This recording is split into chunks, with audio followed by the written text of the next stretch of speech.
غزہ زمینی حملے کا آغاز ہو چکا، آگے کیا ہوگا؟ تحریر فریڈ ویسٹن، ترجمہ ولید خان۔ کافی لیت و لال کے بعد اسرائیلی فوج نے ہفتہ وار چھٹی کے دن غزہ میں فوج کشی کا آغاز کر دیا ہے، لیکن یہ مکمل فوج کشی نہیں ہے۔ اسرائیلی عسکری قائدین کو سمجھ ہے کہ اگر زمین پر ہر گلی میں لڑائی شروع ہو جاتی ہے تو ان کے سپاہیوں کو شدید خطرات لاحق ہوں گے۔ وہ حزب اللہ کو جنگ کی وسعت بڑھانے کا کوئی بہانہ بھی نہیں دینا چاہتے، کیونکہ لبنان کے ساتھ شمالی سرحد پر ایک دوسرا فرنٹ کھل جائے گا۔ اگر سارا معاملہ یہ ہے کہ پھر نیتن یاہو اور اس کے جرنیل کس چیز کی تیاری کر رہے ہیں؟ فائنینشل ٹائمز میگزین کے مطابق IDF یعنی اسرائیل ڈیفنس فورسز کی غزہ ڈویژن کے سابق ڈپٹی کمانڈر عامر آویوی کا کہنا ہے کہ ہم کسی قسم کا خطرہ نہیں مول رہے۔ جب ہمارے سپاہی متحرک ہوتے ہیں تو یہ کام ہم دیو ہیکل بمباری کے ساتھ کرتے ہیں، جبکہ 50 جنگی ہوائی جہاز کسی بھی متحرک چیز کو تو برباد کر دیتے ہیں۔ در حقیقت جمعہ کے دن ہونے والی بمباری مسلسل جاری بمباری مہم کی سب سے ہولناک بمباری ہے، جس سے 600 اہداف کو نشانہ بنایا گیا ہے۔ اب تک 8300 فلسطینی ہلاک ہو چکے ہیں اور صد افسوس کہ اس حادثے میں مزید اضافہ باقی ہے۔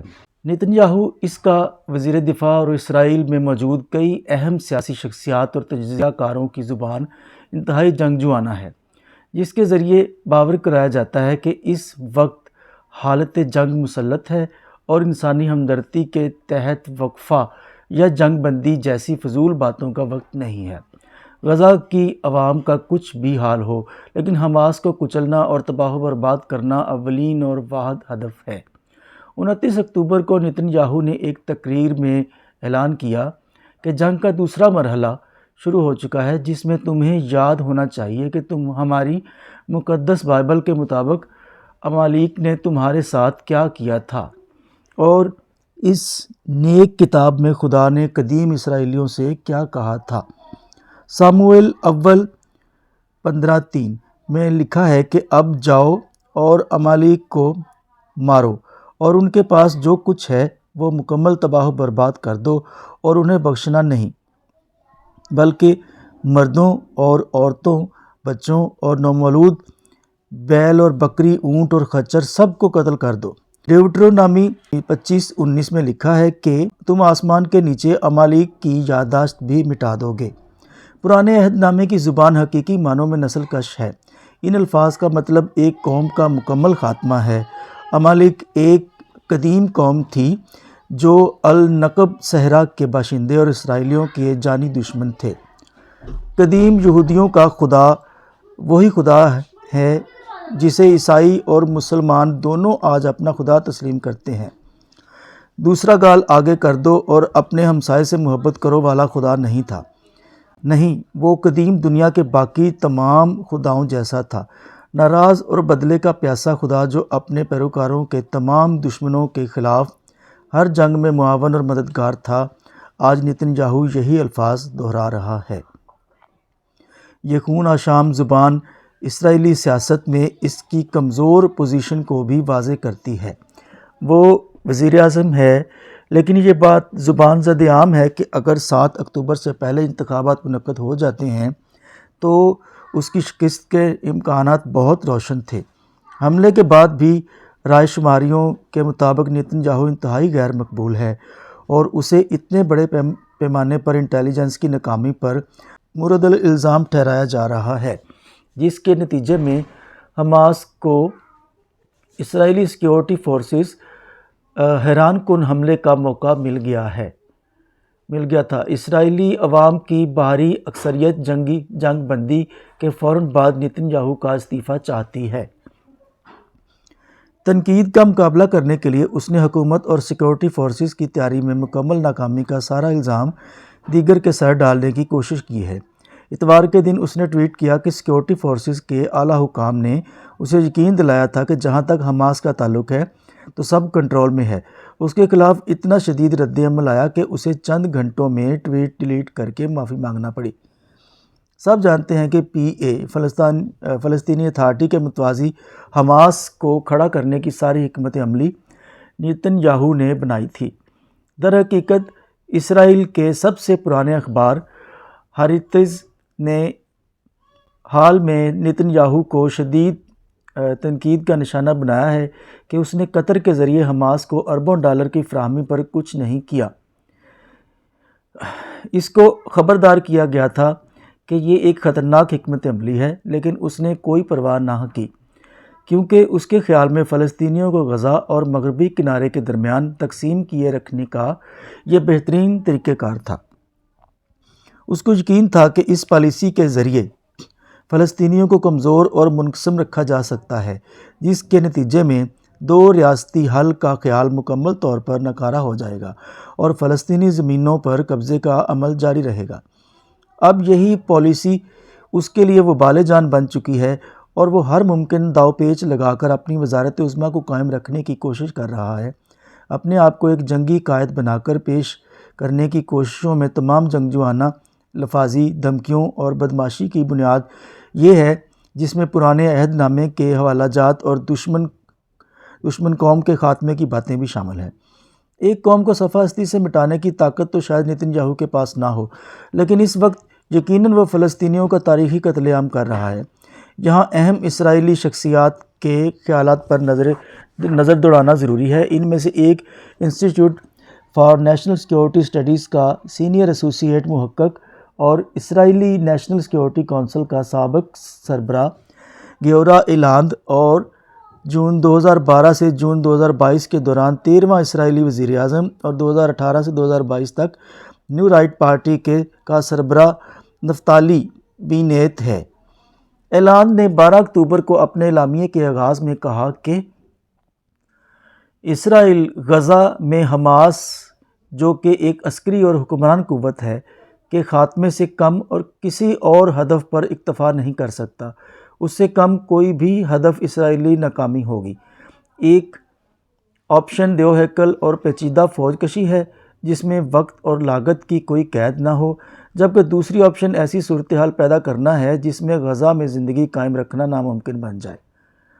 اسرائیل کو غزہ میں ایک انسانی المیہ پیدا کرنے کی ضرورت ہے تاکہ ہزاروں یا لاکھوں افراد مصر یا مشرق وسطیٰ میں پناہ لینے پر مجبور ہو جائیں۔ اگر آپ کو یہ خوش فہمی تھی کہ ایلاند صہیونی حکمران طبقے میں ایک معمولی سی آواز ہے، تو غزہ میں موجود فلسطینی قوم پر اسرائیلی فوج کی جانب سے اب تک برپا قیامت پر ایک نظر ڈالنا کافی ہے۔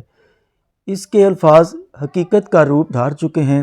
اسرائیلی ڈیفنس فورسز کی موجودگی سرگرمیوں کی ایلاند پہلے ہی سے پیشگوئی کر چکا تھا۔ ہمارے نقطہ نظر سے غزہ میں موجود ہر وہ عمارت جس کی بنیادوں میں حماس ہیڈ کوارٹر کا پتہ ہے، اس میں اسکول اور ہسپتال شامل ہیں، ایک عسکری ہدف ہے۔ غزہ میں ہر گاڑی ایک عسکری گاڑی ہے جو جنگجوؤں کو ٹرانسپورٹ کر رہی ہے۔ اس کا مزید کہنا تھا کہ 7 اکتوبر حملہ پرل بندرگاہ پر جاپانی حملے کے مترادف ہے، جس کے نتیجے میں جاپان پر ایک ایٹم بم گرایا گیا تھا۔ نتیجتاً غزہ ایک ایسی جگہ بن جائے گا جہاں کوئی انسان زندہ نہیں رہ سکتا۔ اسرائیلی ریاست کی سیکیورٹی کو یقینی بنانے کے لیے اور کوئی آپشن موجود نہیں ہے۔ ہم اپنی بقا کی جنگ لڑ رہے ہیں۔ یہ سب کچھ اس وقت لمحہ موجود میں غزہ میں ہو رہا ہے۔ اگر آپ یہ سمجھتے ہیں کہ اس وقت کی زبان تو ایک سابق قومی سیکیورٹی سربراہ کا شیوا ہوگی، تو پھر سیاستدان نفتالی بینیت مغربی کنارے میں ایک آباد کار کو سن لیتے ہیں۔ اس نے شمالی غزہ کی مکمل ناکہ بندی کی تجویز دی ہے اور مشورہ دیا ہے کہ اسرائیلی ڈیفنس فورسز پوری پٹی میں حماس پر مسلسل بمباری کرتی رہے اور پھر اس علاقے میں ہماری پوری سرحد کے ساتھ ایک نئی 2 کلومیٹر چوڑی سیکیورٹی پٹی قائم کی جائے، ایک مستقل پٹی۔ اس کے لیے بے پناہ گولہ بارود اور فوج کشی اور انجینئرنگ کی جائے، سمجھو کہ بلڈوزر پورا علاقہ مسمار کر دیں۔ جنگ کا دوسرا مرحلہ۔ بہرحال پورے غزہ میں یہ تباہی و بربادی پھیلانا آسان کام نہیں ہے۔ پہلی بات تو یہ ہے کہ فلسطینی خاموشی سے یہ سب برداشت نہیں کریں گے۔ وہ جس طرح بھی ہو سکے مزاحمت کرتے رہیں گے اور پوری دنیا کے محنت کشوں اور نوجوانوں میں ان کے لیے دیو ہیکل یکجہتی اور ہمدردی موجود ہے۔ پھر عسکری نقطہ نظر سے اس وقت زمین پر کیا ہو رہا ہے، ظاہر ہے کہ اسرائیلی ڈیفنس فورسز اپنے منصوبے ہمیں تو نہیں بتائے گی، اس لیے ہمیں دیکھنا پڑے گا کہ اس وقت لمحہ موجود میں کیا ہو رہا ہے اور مختلف تجزیہ کار کیا کہہ رہے ہیں۔ اسرائیل کے وزیر دفاع یوآف گالانت نے کہا ہے کہ اسرائیلی فوج اب جنگ کے ایک نئے مرحلے میں داخل ہو چکی ہے۔ یہ مکمل وسیع فوج کشی نہیں ہے، اس میں فضائی بمباری میں دیو ہیکل اضافہ کیا گیا ہے اور محدود ٹینکوں اور سپاہیوں کے ذریعے فوج کشی کی جا رہی ہے۔ یہ منطقی ہے اگر یہ مد نظر ہو کہ گلی گلی گھر گھر جنگ انتہائی خون ریز ہوگی اور اسرائیلی جانوں کا دیو ہیکل ضیاع ہوگا۔ فوج تنگ گلیوں میں سست روی کا شکار ہوگی، جن میں سے کئی ملبے کا ڈھیر بن چکی ہیں، جہاں حماس جنگجو گھات لگائے انتظار کر سکتے ہیں، اچانک ٹینک کش راکٹوں سے حملے کر سکتے ہیں وغیرہ وغیرہ، جس کی جھلک ابھی سے ابتدائی جھڑپوں میں دیکھنے کو مل رہی ہے۔ اسرائیلی فوجی سربراہان امریکی فوجی سربراہان کے ساتھ قریبی رابطے میں ہیں، جو ماضی میں گنجان آباد علاقوں جیسے موصل یا فلوجہ میں جنگوں سے تربیت یافتہ ہیں۔ امریکی سینٹرل کمانڈ کے سابق سربراہ جنرل جوزف وٹیل نے خبردار کیا ہے کہ یہ انتہائی خونریز ظالم جنگ ہوگی۔ گالانت نے خود کہا کہ جنگ مہینوں جاری رہ سکتی ہے۔ بینیت نے تو یہاں تک کہا ہے کہ جنگ 6 مہینوں سے 5 سالوں تک جاری رہ سکتی ہے۔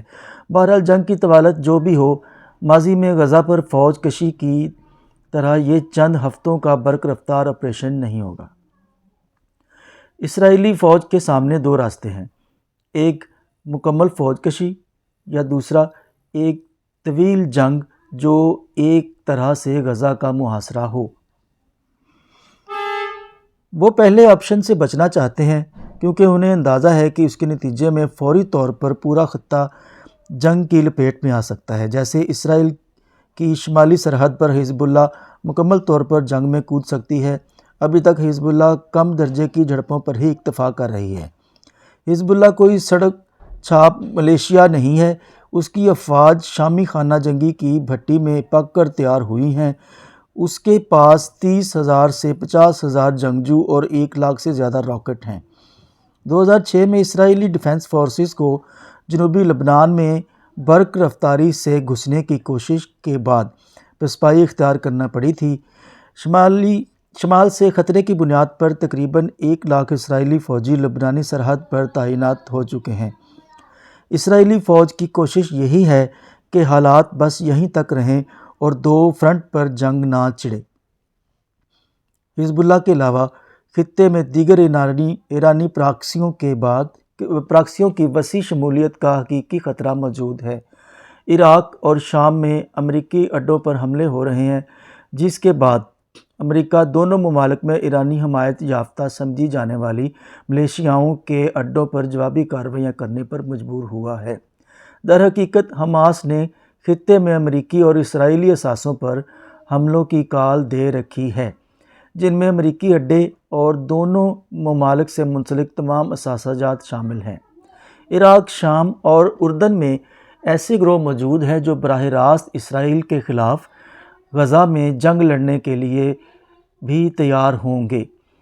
اردنی ریاست اس ساری صورتحال میں دیو ہیکل دباؤ اور شدید عدم استحکام سے دوچار ہے۔ ممکنہ طور پر ملک میں عوامی غم و غصہ ریاست کے پرخچے اڑا سکتا ہے۔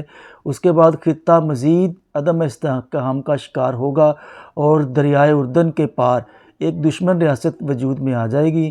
یہ موجودہ ریاست سے مختلف ہوگی، جس کی پوری کوشش ہے کہ موجودہ جنگ سے دامن بچاتے ہوئے جتنی جلدی ہو سکے حالات اور تعلقات واپس معمول پر آ جائیں۔ امریکہ خاص طور پر اپنا سارا اثر و رسوخ استعمال کرتے ہوئے پورا زور لگا رہا ہے کہ کوئی ایسا معاملہ نہ ہو جس کے نتیجے میں جنگ کی وسعت بڑھ جائے۔ امریکہ اسرائیلی یرغمالیوں کو استعمال کرتے ہوئے نیتن یاہو اور اس کی حکومت پر دباؤ ڈال رہا ہے کہ پھونک پھونک کر قدم اٹھاؤ۔ اس سے اسرائیلی سماج میں موجود اندرونی دراڑیں مزید گہری ہو رہی ہیں۔ 7 اکتوبر حملے کے فوری بعد موڈ یہی تھا کہ حماس کو تباہ و برباد کر دیا جائے، لیکن اس کے بعد سے رائے میں کچھ تبدیلی آ رہی ہے۔ یروشلم کی یہودی یونیورسٹی کی ایک رائے شماری کے مطابق یرغمالیوں کے لیے پریشانی نے عوام کی رائے کو ان کی بازیابی کے لیے زیادہ وقت دینے کی جانب مائل کر دیا ہے۔ 7 اکتوبر کے بعد فوری فوج کشی کی حمایت میں 65% سے اب حمایت 40% ہو چکی ہے۔ حماس نے اشارہ دیا ہے کہ وہ اپنی تحویل میں موجود تمام یرغمالیوں کو اسرائیلی جیلوں میں قید تمام فلسطینی قیدیوں کے بدلے میں آزاد کر دیں گے، لیکن یہ واضح ہے کہ نیتن یاہو کو یرغمالیوں کی کوئی پرواہ نہیں ہے۔ اس کا کہنا ہے کہ اسرائیل انہیں ایک فوج کشی کے ذریعے بازیاب کرا لے گا۔ یہ واضح ہے کہ نیتن یاہو کو یرغمالیوں کی کوئی پرواہ نہیں ہے۔ دباؤ میں اسے یرغمالیوں کے خاندانوں سے ملنا پڑا ہے، لیکن یہ ایک چال تھی تاکہ اس حوالے سے موجود تنقید کو بے اثر کیا جائے۔ اسرائیل میں انتہائی دایاں بازو تو اس حد تک چلا گیا ہے کہ یرغمالیوں کے خاندانوں کی جانب سے بازیابی مذاکرات کے لیے جنگ بندی کے مطالبے پر انہیں ہی غدار قرار دے دیا ہے۔ ان لوگوں کے لیے اس حوالے سے کسی قسم کی مراد کا مطلب شکست ہے، جس کے نتیجے میں حماس کا پلڑا بھاری ہو جائے گا۔ اس بنیاد پر ہی اسرائیلی فوج نے مکمل فوج کشی کے برعکس ایک طویل محاصراتی جنگ لڑنے کا فیصلہ کیا ہے۔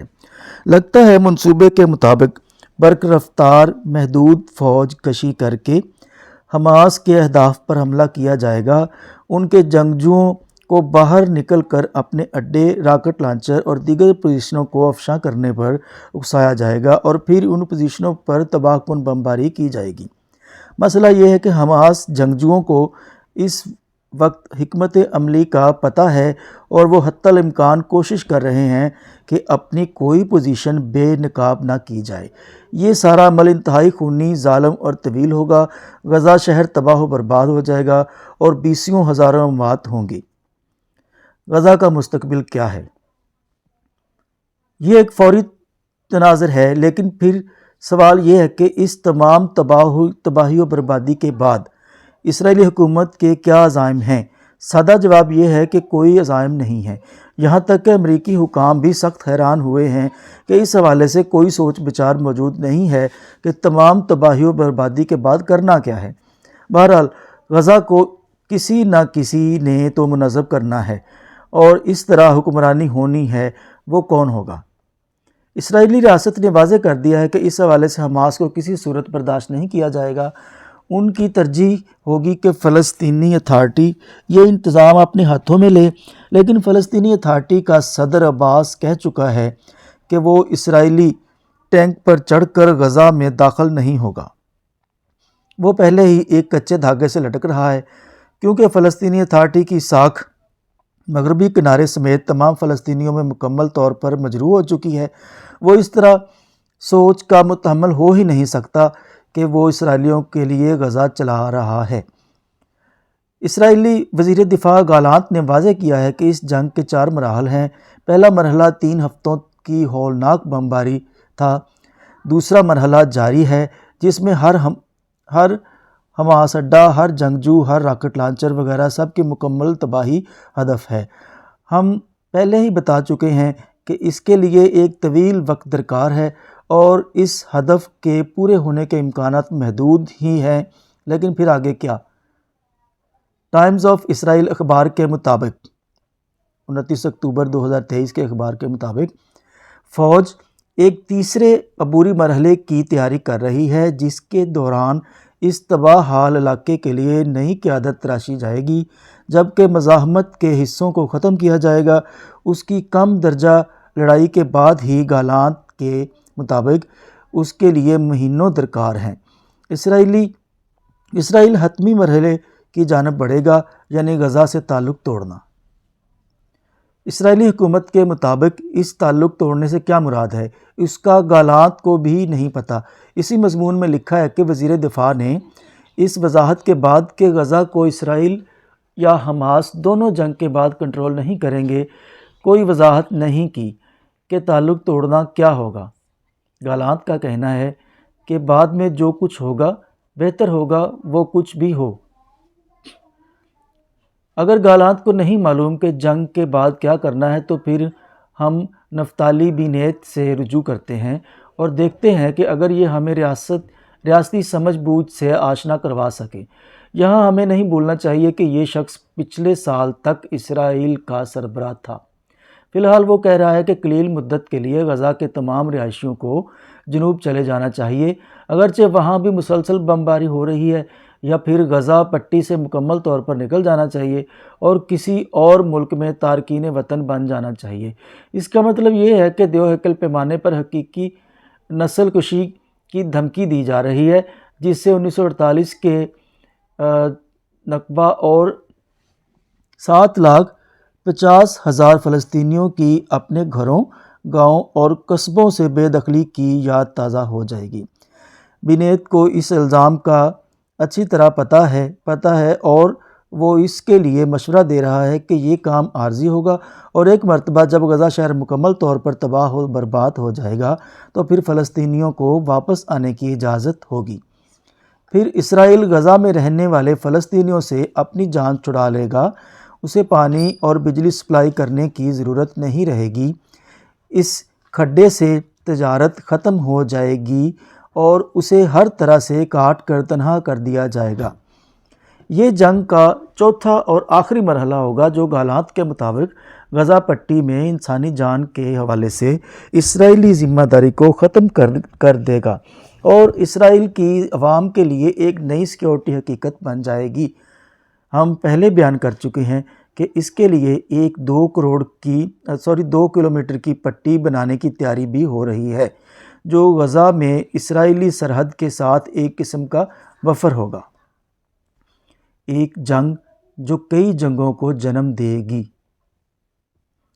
نتیجہ یہ نکلا کہ ہمارے سامنے ایک طویل جنگ موجود ہے جو دیو ہیکل پیمانے پر غزہ کا انفراسٹرکچر تباہ و برباد کر دے گی، بے تحاشا انسانی جانیں نگل جائے گی، اور پھر اسرائیل غزہ کے حوالے سے مستقبل میں ہر قسم کی ذمہ داری سے جان چھڑا لے گا، جس کے بعد فلسطینی قدرت کے رحم و کرم پر ہوں گے۔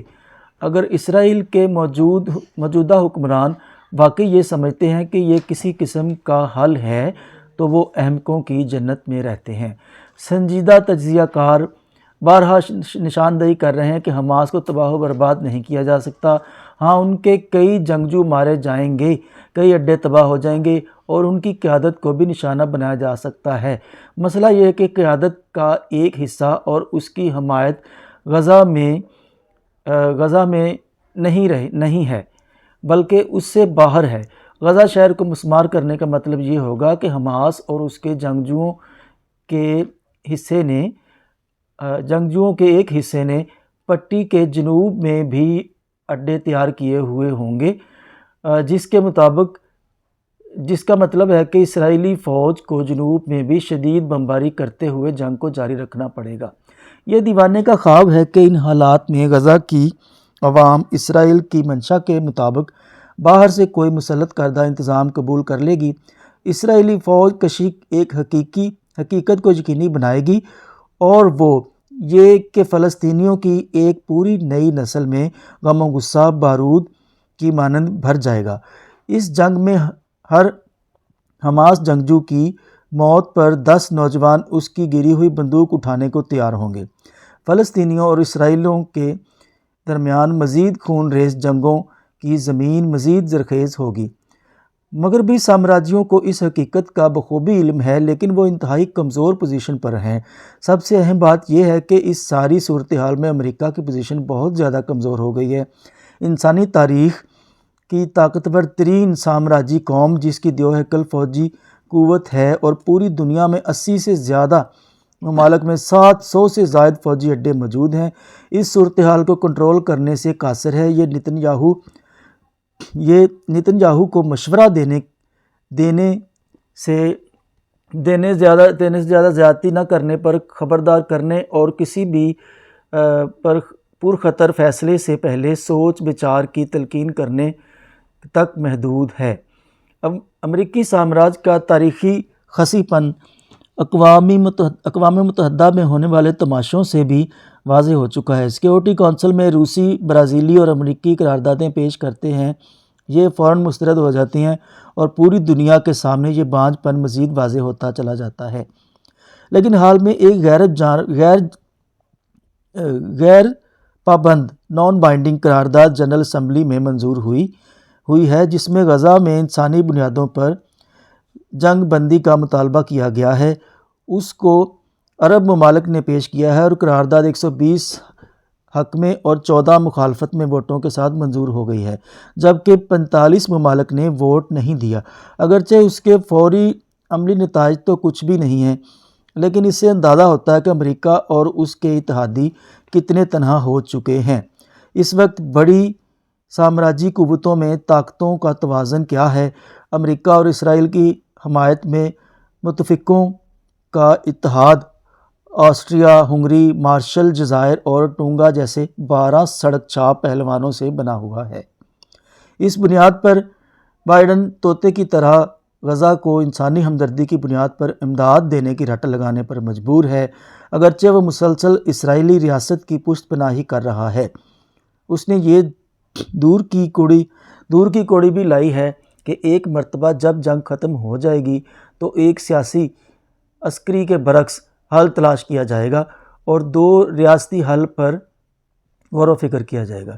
یہ بکواس در بکواس ہے، کیونکہ دہائیوں سے مغربی کنارے میں جاری آباد کاریوں کے نتیجے میں 2 ریاستی حل کی مادی بنیادیں ختم ہو چکی ہیں۔ مغربی میڈیا اس پر زیادہ بات نہیں کرتا۔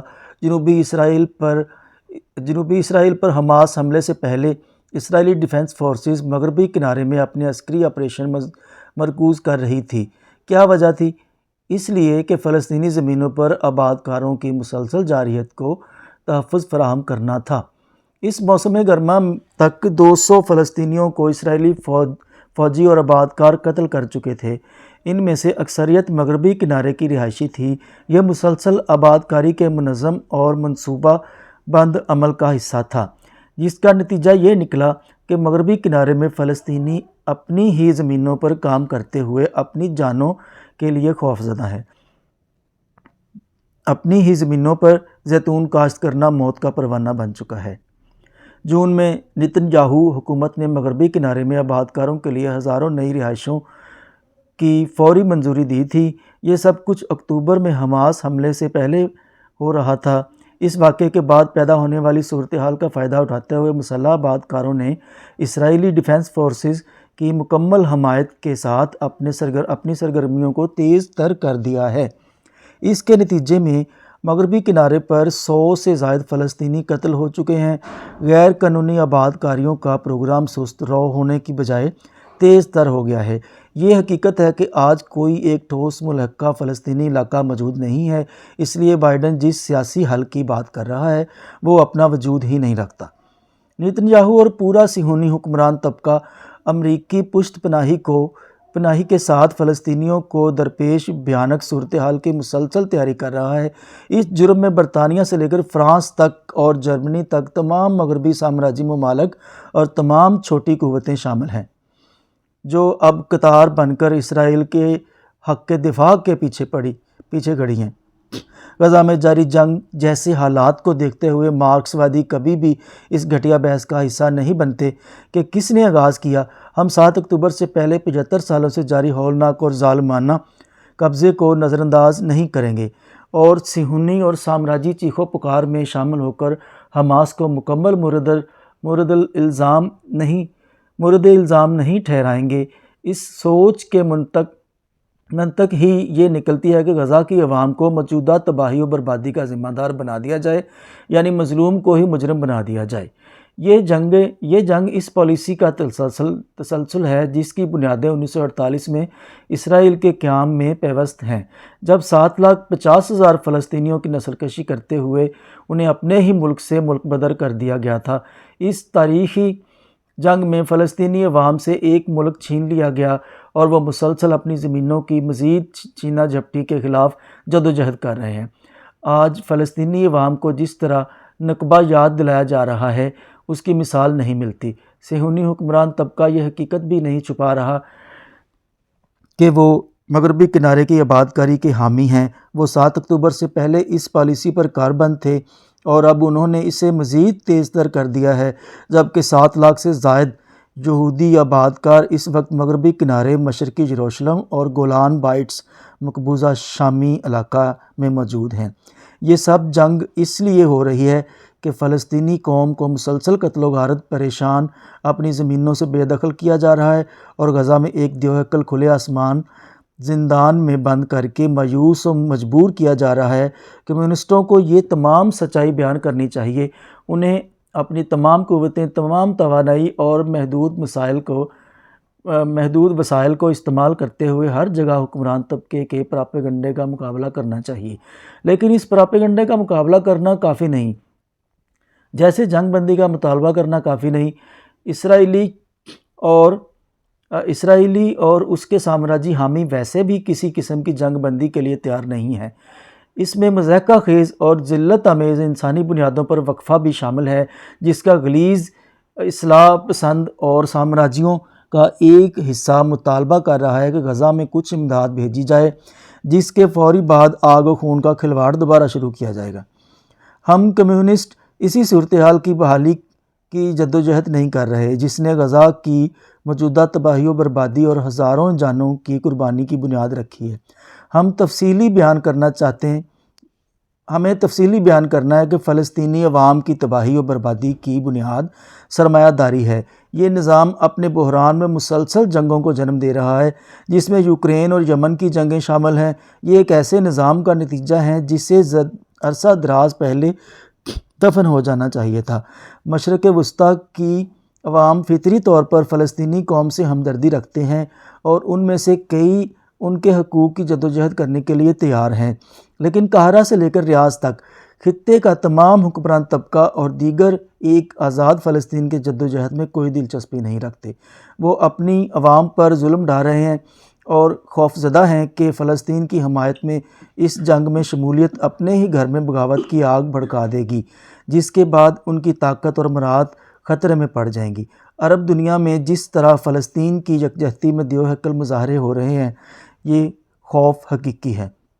کمیونسٹ واضح کرتے ہیں کہ موجودہ بحران کا واحد حل پورے خطے میں طبقاتی جدوجہد کے ذریعے ہی حاصل کیا جا سکتا ہے، جس میں محنت کش اور غربا اپنے امراء اور حکومتوں کے خلاف اٹھ کھڑے ہوں گے۔ ان تمام جدوجہدوں کو ایک ساتھ جوڑ کر ہی مستقبل میں مشرق وسطیٰ کی ایک سوشلسٹ فیڈریشن کے خد و خال واضح کیے جا سکتے ہیں، جو دہائیوں سے جاری جنگ اور تباہی و بربادی کا خاتمہ کرے گی۔ پھر فلسطینیوں پر حاوی جبر پوری دنیا کے تمام محنت کشوں اور نوجوانوں کے غم و غصے کا نقطہ ارتکاز بن چکا ہے، جن میں سامراجی ممالک بھی شامل ہیں۔ جہاں حکمران طبقے کے تمام تر جبر اور جھوٹ و بہتان کے خلاف دیوہیکل احتجاج منظم ہو رہے ہیں۔ موجودہ جنگ محنت کشوں کی عالمی جدوجہد میں ایک کلیدی عنصر بن چکی ہے۔